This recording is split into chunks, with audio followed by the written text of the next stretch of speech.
올해는 우리나라를 비롯해서 세계 주요 국가들의 대통령 선거가 있는 해입니다. 사실 누가 한 나라의 대통령이 되느냐 하는 것이 얼마나 중요한지 모릅니다. 역사의 방향과 흐름을 바꾸어 놓을 수 있기 때문입니다. 이번 주에 프랑스 대선에서 그 사회당 프랑스와 올랑드 씨가 당선을 했는데 지금 세계가 벌써 들썩이고 있습니다. 그리스 부채에 대해서 유로화를 지키려고 독일과 프랑스가 공동으로 많이 애를 썼는데 그렇게 애를 썼던 사르코지와는 달리 이 올랑드는 당선되자마자 프랑스의 의무에 대해서 회의적인 반응을 보이면서 전 세계 주가가 동반 하락하는 그런 형국이 되었기 때문입니다.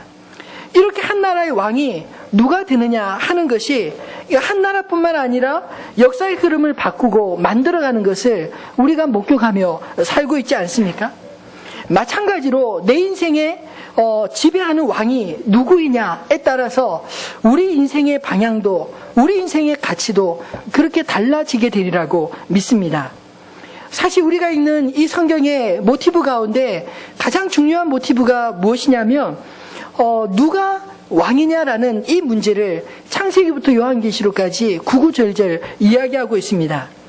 사단은 끊임없이 우리 인간을 유혹하면서 내가 하나님처럼 되라, 내가 스스로 왕이 되라 이렇게 부추기고 있습니다. 창세기 3장 5절 말씀 우리 한번 읽어볼까요? 창세기 성경 맨 앞쪽에 있습니다. 창세기 3장 5절.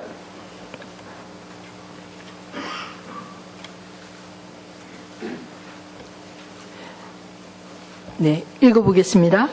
너희가 그것을 먹는 날에는 너희 눈이 밝아져 하나님과 같이 되어 선악을 알 줄을 하나님이 아심이니라. 예, 이스라엘 역사는 사실 그 성경의 역사로부터 시작이 되고 그리고 이 성경의 역사 가운데서 이 사단의 속삭임, 사단의 유혹이 정말 중요하게 역사의 흐름을 만들어가는 것을 보게 됩니다. 사무엘상 8장 6절로 7절 말씀에 보면 사사시대의 마지막 때에 이스라엘 백성들이 사무엘에게 와서 다른 나라들은 다 왕이 있는데 어찌하여 우리나라는 왕이 없습니까? 우리에게도 보이지 않는 왕 하나님보다 눈에 보이는 우리를 지켜줄 만한 그런 왕을 좀 세워주십시오.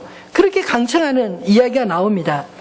그때 이 사무엘이 하나님 앞에 기도할 때 하나님께서 들려주신 말씀이 사무엘상 8장 7절에 이렇게 기록되고 있습니다. 여호와께서 사무엘에게 이르시되 백성이 내게 한 말을 다 들으라.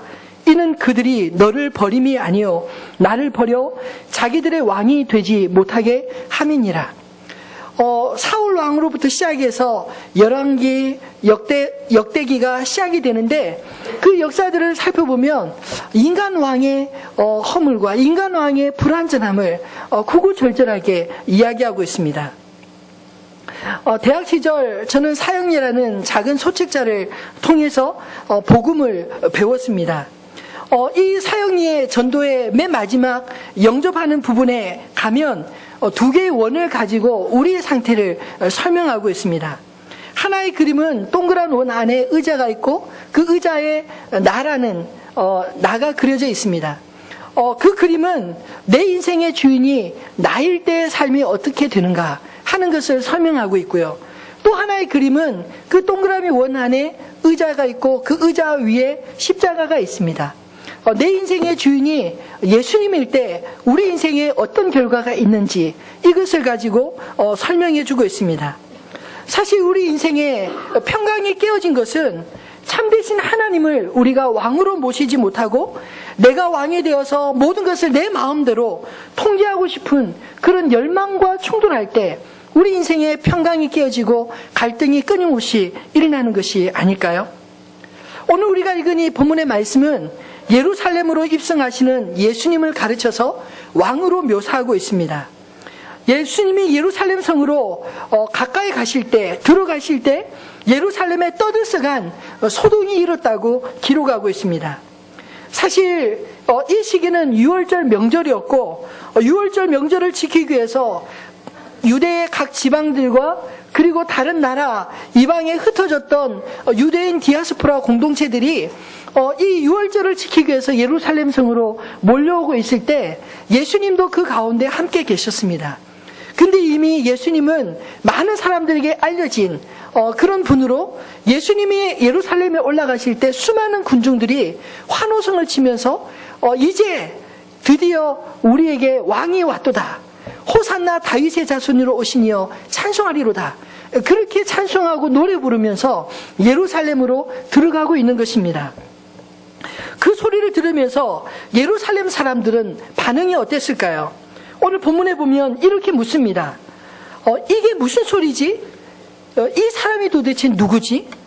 그때 어떤 사람이 아마 이렇게 이야기했던 것 같습니다. 갈릴리 나사렛에서 온 선지자 예수일세. 6월절 예루살렘으로 입성하시는 이 예수님의 모습은 오늘 우리에게 어떤 메시지를 전하고 계실까요? 예수님은 자신의 존재를 예수님의 행동을 통해서 직접 우리에게 보여주시고 가르치고 있다고 믿습니다. 나귀를 타고 오시는 예수님, 그분은 어떤 분일까요? 나귀를 타고 오시는 예수님은 정복자가 아니라 겸손한 왕으로 오셨다고 말씀하십니다. 2000년 전에 6월절에 예수님이 보여주신 이 퍼레이드는 참 독특하지 않습니까? 사실 예수님은 그동안 공생의 기간 동안 맨발로 전국 방방곡곡을 다니시며 복음을 전하셨습니다. 그런 예수님께서 제자들을 불러서 갑자기 길가에 매여 있는 나귀와 나귀 새끼를 가져오라고 명하십니다. 그것도 주인의 동의 없이요. 누군가가 그 행동을 보고 왜 남의 나귀를 가져가느냐라고 묻는다면 이렇게 대답하라. 주가 쓰시겠다 하라. 그러면 보내줄 것이라고 말씀하십니다. 사실 예수님이 이전까지 보여주신 그런 행동과 좀 다른 행동을 하시지 않습니까? 나귀를 타고 타시는 모습이나 또 나귀 새끼를 가져오라 하시는 모습 말입니다. 근데 왜 하필이면 나귀를 데려오라고 했을까요? 보통 왕이 자신의 왕성에 입성할 때는 말을 타고 입성하지 않습니까? 근데 예수님은 말이 아니라 나귀, 그것도 새끼 나귀를 타고 입성하셨다고 말씀하십니다. 사실 농업과 운송 목적의 가축이 아니라 전쟁과 사냥 목적의 성격이 강한 말은 유대인들에게 있어서 우월감과 교만을 상징하는 동물입니다. 그에 비해서 나귀는 철저히 짐과 노약자를 실어 나르는 평화와 겸손을 상징하는 그런 동물입니다. 주인이 시키는 굳은 일을 다 맡아서 하는 충성스러운 동물, 나귀라고 표현하고 있는 것입니다. 정확히 예수님은 사실 말과 대조되는 동물, 나귀를 타고 입성하시면서 예수님의 말씀뿐만 아니라 예수님의 행동을 통해서 뭔가 메시지를 사람들에게 보여주고 싶으셨던 것입니다. 나귀를 타고 오시는 예수님은 겸손의 왕이셨습니다. 오늘 읽은 4절로 5절 말씀은 스가랴 선지서 9장 9절을 마태가 주석으로 단 말씀입니다. 이는 선지자를 통하여 하신 말씀을 이루려 하심이라. 일러스되 시온 딸에게 이르기를 내 왕이 내게 임하나니 그는 겸손하여 나귀 곧 멍에 매는 짐승의 새끼를 탔도다 하라 하였느니라. 동일한 내용을 다룬 요한복음은 예수님이 나귀를 타고 예루살렘에 올라가실 때 처음부터 제자들이 이 말씀을 깨닫지 않았다고 이야기합니다. 사실은 이해할 수 없었고 그냥 예수님이 하라는 대로 한 것뿐이었지만 나중에 비로소 그들이 깨닫고 이런 이야기를 쓰고 있습니다.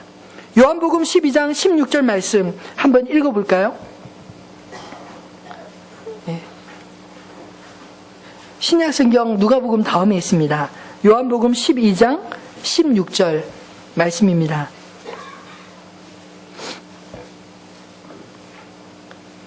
네, 같이 한번 읽어보겠습니다. 제자들이 처음에 이 일을 깨닫지 못하였다가 예수께서 영광을 얻으신 후에야 이것이 예수께 대하여 기록된 것임과 사람들이 예수께 이같이 한 것임을 생각났더라. 아멘. 앞에 부분에 보면 그 예수님이 예루살렘에 올라갈 때 사람들의 반응과 예수님이 나귀 새끼를 타고 올라가시는 그런 장면에 대한 이야기를 하고 있고, 그 사실에 대해서 훗날 제자들이 이것이 바로 선지서에 기록되어진 것을 응하기 위해서 예수님이 나귀 새끼를 타셨구나 하는 것을 깨달았다고 말씀하고 있는 것입니다. 예수님이 겸손하여 나귀를 타고 예루살렘에 임하신 것처럼 우리 역시 겸손의 왕 대신 주님을 모신 자로서 겸손해야 마땅하지 않을까요? 사실 오늘날 저는 교회와 성도들이 여러 가지 많은 문제들이 발생하는 이유가 겸손의 왕이신 주님을 알아보지 못하고 자꾸만 내가 왕이 되고 또 세상의 왕을 따라가려고 하는 그런 모습 때문이 아닌가, 이런 생각이 듭니다. 우리의 왕은 겸손하게 새끼 나귀를 타고 오시는데 우리는 백마를 타고 싶어 안달이 난다면 뭔가 크게 잘못된 것이 아닐까요? 두 번째로 나귀를 타고 오시는 예수님은 군림하는 왕이 아니라 섬기시는 왕으로 오셨습니다. 오늘 본문을 읽어보면 예수님의 그 예루살렘 입성을 바라보는 세 가지 시각이 나옵니다. 첫 번째 시각은 제자들과 그리고 따르는 무리들의 생각입니다. 그들이 부르는 그 찬양처럼 다윗의 자손, 이스라엘 왕, 구원자, 이런 생각을 가지고 있습니다. 제자들과 무리들이 예수님이 바로 예언의 성취자라는 그런 생각, 그 다윗의 자손으로 오셨다는 것은 구원자라고 하는 그런 생각을 보여주는 것입니다. 사실 여기까지는 참 좋지만, 그러나 사실 이들은 예수님의 왕권이 어디를 향하고 있는지에 대해서는 무지했습니다. 그래서 예수님은 그들이 보는 앞에서 백마를 타고 입성하시는 것이 아니라 오히려 새끼 나귀를 구해서 그 새끼 나귀를 타고 입성하신 것입니다. 잘 훈련된 군대와 함께 예루살렘에 들어가시는 것이 아니라 작은 동고동락했던 12명의 제자들과 함께 그 왕의 성으로 입성하였던 것입니다. 그리고 두 번째 시각은 어떤 시각이냐면 예루살렘에 거주하고 있는 백성들의 시각입니다. 그들은 예수님이 입성하시고 떠들썩한 그 소리를 들으면서 이는 누구냐라고 외치고 있습니다. 사실 그들이 정말 예수님을 모르고 있었던 것일까요? 예수님을 인정하고 싶지 않은 것이 더 강하지 않았겠습니까? 갈릴리에서 무슨 선한 것이 나겠느냐? 예수님의 제자인 나다나엘이 예수님을 보기 전에 친구 빌립에게 처음 내뱉었던 말처럼 갈릴리와 나사렛은 유대의 변방이요 주목받지 못했던 시골이었기 때문입니다. 사실 오늘 우리 시대에는 인터넷이 활발하게 발전해서 소식들이 실시간으로 세계 곳곳에서 이루어지고 있지만요, 예수님 시대에도 인터넷 못지않는 입터넷이라는 게 있었습니다. 입터넷이 뭔지 아세요? 제가 예전에 청년부를 데리고 강원도 정선에 가서 그 봉사활동을 한 적이 있었는데 인터넷의 위력을 알아봤습니다. 그 전날 밤에 도착해서 각 마을별로 청년들을 떨어뜨려 놓고 이제 아침부터 일어나서 봉사활동이 시작됐습니다. 제가 우리 전사님 몇 분과 이제 동네 다니면서 청년들을 격려하기 위해서 다니는데, 그 시골 마을은 인심이 좋으니까 길 가다가 아무나 손들면 다 서잖아요. 그래서 한참 차를 몰고 가는데 어떤 할머니 한 분이 손을 드시더라고요. 그래서 이제 그분을 태우고 할머니 어디까지 가십니까? 뭐 이런저런 이야기를 나누는데 외지 사람들이 왔으니까 궁금해 하셔서 어디서 왔냐고 물으시더라고요. 그래서 이런 일로 왔다 하니까 이분이 하시는 말씀이 어제 저녁에 어디 마을에 왔던 분들이구만 하면서 저 마을에서도 그런 이야기를 들었고 저 마을에서 들었고 불과 시간으로 하루도 채 되지 않았는데 이미 그 동네에 그 마을 곳곳에 다 소문이 나는 것을 보면서 야, 인터넷보다 빠른 게 인터넷이구나. 이 모이면 사람들은 궁금한 것들을 또 흥미있는 것들을 끊임없이 말을 쏟아내지 않습니까? 사실 예수님에 대한 이야기는요, 그 당시에 빈 이웃이었습니다. 왜냐하면 환자를 가진 한 가정에 환자한 사람만 있어도요, 예수님이 병을 어떤 병이라도 고치신다고 하면 예수님에 대한 기대감으로 쫓아나서지 않았을까요? 수많은 사람들이 병을 고치고 수많은 사람들이 예수님의 말씀을 듣고 수많은 사람들이 예수님의 기적을 목격하는 그 이야기를 들었을 때 예루살렘이 예수님을 모르지는 않았을 것입니다. 그럼에도 불구하고 이는 누구냐? 라고 묻는 것은요, 시골에서 온 사람, 시골의 선지자라고 천대하며 인정하고 싶지 않는 그런 예루살렘 사람들의 완고한 마음들이 있었지 않았을까요? 그렇다면 예수님은 자신에 대해서 어떻게 생각하셨을까요? 예수님은 예루살렘으로 올라가시면서 어떤 마음으로 새끼 나귀를 타고 입성하셨겠습니까? 사실 그 당시에 수많은 군중들이 예수님을 옹이하면서 호산나 다윗의 자손이 오신 이여 찬송하리로다 이렇게 외치는 것은 그 당시에 예수님에 대한 기대감을 보여주기에 충분하지 않았을까요? 많은 사람들이 예수님이 이제 예루살렘에 올라가시면 예수님이 가지신 능력, 예수님이 가지신 기적으로 로마 사람들을 다 쫓아내고 이제 예수님이 왕이 되실 것이다. 아마 그런 기대감이 충만하지 않았겠습니까? 예수님이 조금만 사람들을 부추기기만 했어도 어쩌면 정권이 변화되는 그런 일이 일어났을지도 모르겠습니다. 그럼에도 불구하고 예수님은 사람들의 기대에 맞추어서 백마를 타고 올라가신 것이 아니라 인간의 추악한 죄 때문에 그들을 구원하시기 위해서 대신 십자가를 지기 위해서 겸손히 섬기는 자로 올라가셨던 것입니다. 주님은 그래서 전쟁을 상징하는 말 대신에 섬김을 상징하는 나귀, 그것도 새끼 나귀를 타고 예루살렘에 뒤뚱뒤뚱 그렇게 올라가신 것입니다. 여러분, 우리가 바른 신앙을 갖는다는 것, 그것이 무엇을 의미할까요? 우리가 믿는 믿음의 대상을 바르게 알고 그리고 따르는 것을 가르치는 것이 아니겠습니까? 사실 제자들은 하나는 알았지만 또 하나는 잘 몰랐습니다. 예수님이 구원자이심을 믿음으로 알았지만 우리를 구원하시기 위해서 겸손히 자신을 우리를 위해 내어주신 그 희생은 받아들이고 싶지 않았던 것입니다. 여러분, 이런 오해는 어떤 문제를 야기하게 될까요? 잘 따르다가 결정적인 순간에 머뭇거리게 만들고 결정적인 순간에 흩어지게 만들지 않겠습니까?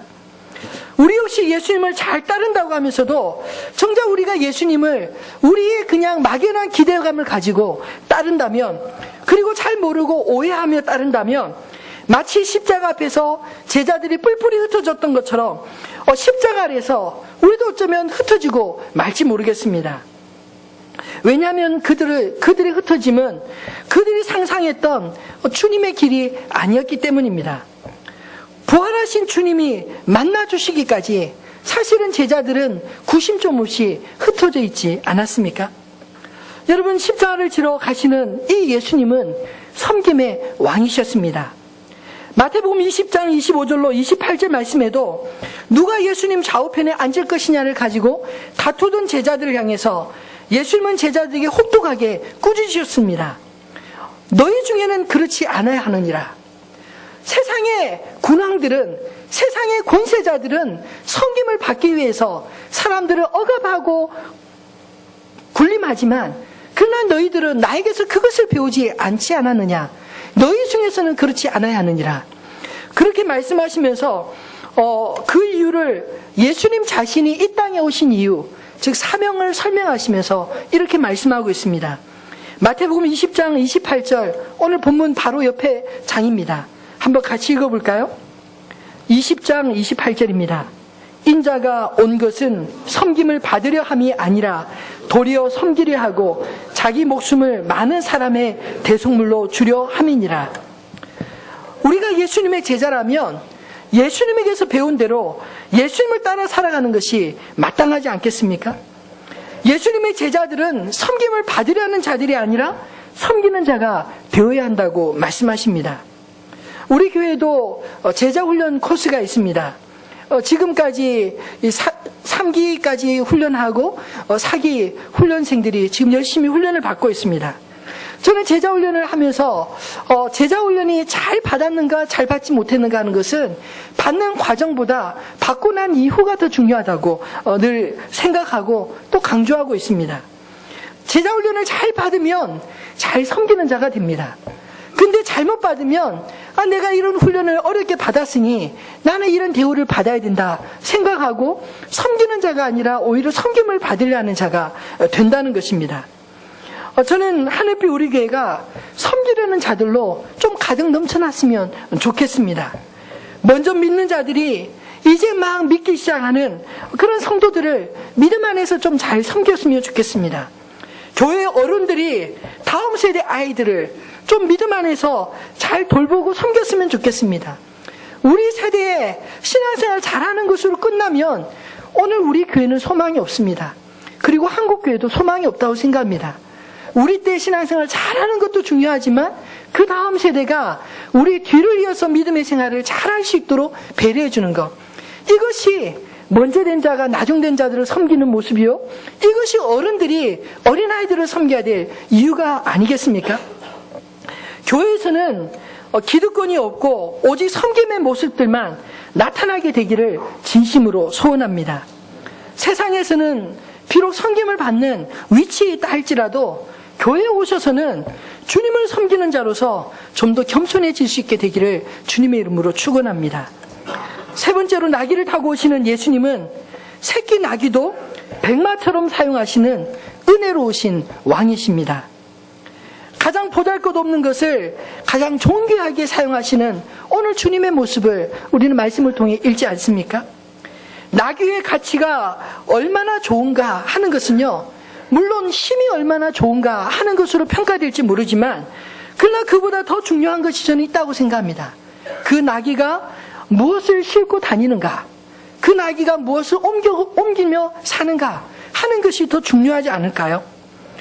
이 그릇의 가치 또한 사실 장식으로 잘 보기 좋게 만들기 위해서 장식으로 평가되는 것이 아니라 무엇을 넣는 용도로 사용하는가 하는 것에 그릇의 가치가 달려있지 않을까요? 우리 인생 역시 우리의 껍데기가 중요한 것이 아니라 우리가 무엇을 담고 살아가는가 하는 것이 우리 인생의 값어치를 결정한다고 믿습니다. 여러분은 무엇을 짊어지고 무엇을 마음에 담고 살아가고 계신가요? 예수님께서 새끼 나귀를 선택하신 것은 사실 가장 보잘것없는 것이라도 가장 존귀하게 사용하시는 주님의 은혜를 보여주는 것이 아니겠습니까? 저는 말씀 묵상하면서 문득 이런 생각이 들었습니다. 스가랴 선지자는 예수님이 탄생하시기 약 700년 전의 선지자입니다.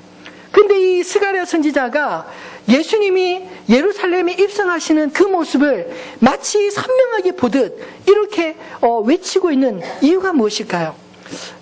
그 모습 속에 어쩌면 새끼 나귀가 이미 그 그림 속에 포함되어 있지 않을까요?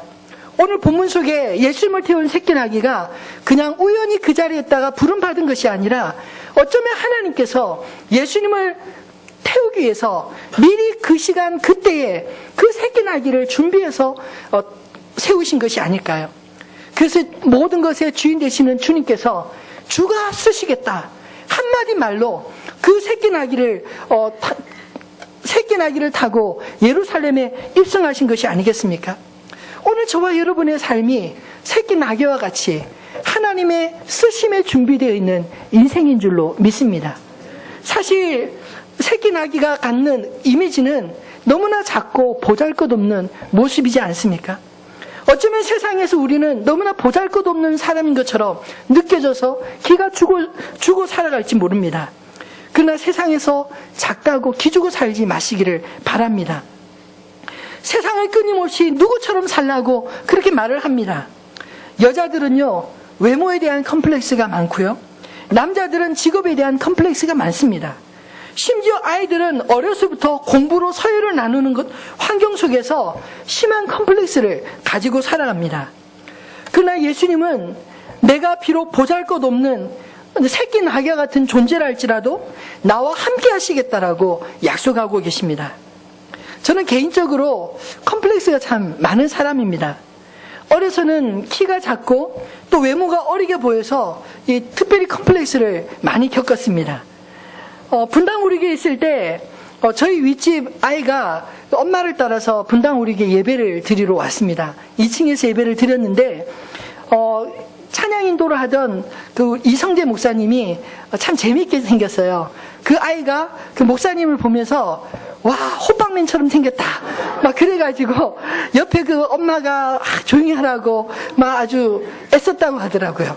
그 다음에 사회를 보러 제가 딱 등장을 하니까 애가 그 다음에 내뱉는 말이 와, 어린아이 같다, 어린아이처럼 생겼다 그랬다는 거예요. 양복 입은 어린아이가 사회 보는가 뭐 이런 식으로 아이가 이야기를 했다고. 근데 왜 그 이야기가 저한테 들렸는지 모르겠어요. 그 아이는 저를 사실 잘 못 봤습니다. 잘 못 봤고, 그 엄마와 또 저희 집사람이 이런저런 이야기하다가 예배를 드리고 온 그 이야기 하면서 아이가 이렇게 이야기하더라 하는 말을 제가 듣게 되었습니다. 우리 교회에서도 어느 가정에 제가 등록 신방을 갔다가 참 진땀을 뺐던 적이 있습니다.